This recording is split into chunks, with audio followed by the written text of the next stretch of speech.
What does it mean to know that you're a decorated World War II hero? I think it makes me proud. It makes me think that I deserved that. Well, I guess I did. And why did you deserve it? Because I did my part. That is World War II veteran and hero Leo Tyborowski. On this Veterans Day, we pay tribute to all of the brave men and women who've served and continue to serve our country. Mr. Tyborowski now lives at the Curtis Nursing Home in Meriden, where at 103 years old, he can still articulate the pain and purpose of fighting for freedom. I was glad to go over. I was glad to go. I was a young kid at that time, and you didn't have a time to be afraid over there. Drafted in 1941, Leo Tyborowski left his hometown of Southampton, Long Island for the Second World War.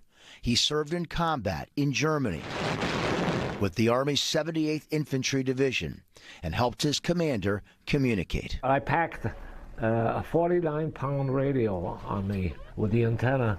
It was pretty heavy, but they had to do it. Tyborowski still carries the scars from battle after being shot in the arm and knee. Why is that Purple Heart the most important one? Well, that's because I got wounded then, and I recovered. The emotional wounds took longer to heal. He witnessed some of the horror of the Holocaust and reflected on peers like Lieutenant Eugene F. Burdick, who never made it home.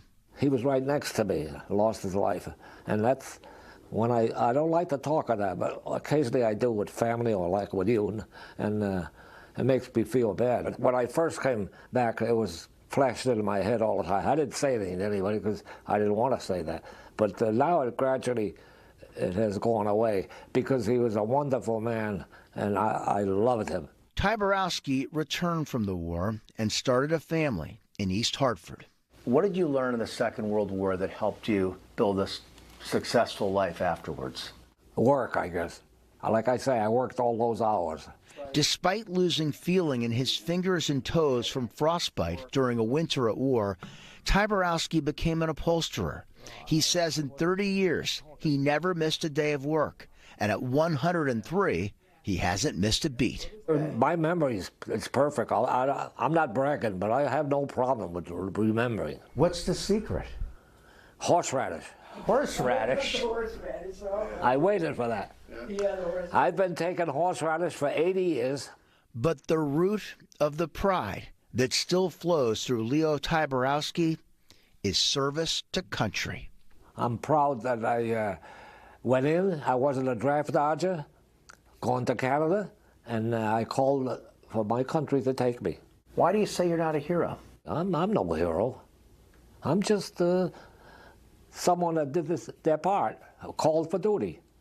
I don't believe that a hero. If I hit a home run with the bases loaded, then I would like to be a hero.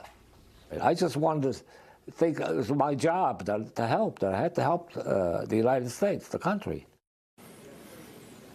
Horseradish, who knew? I started taking it last week. Yes, you did. Yes, you did. How's that going for you? I don't know. You feel it? I don't know if I have 80 more years in me, but you know what?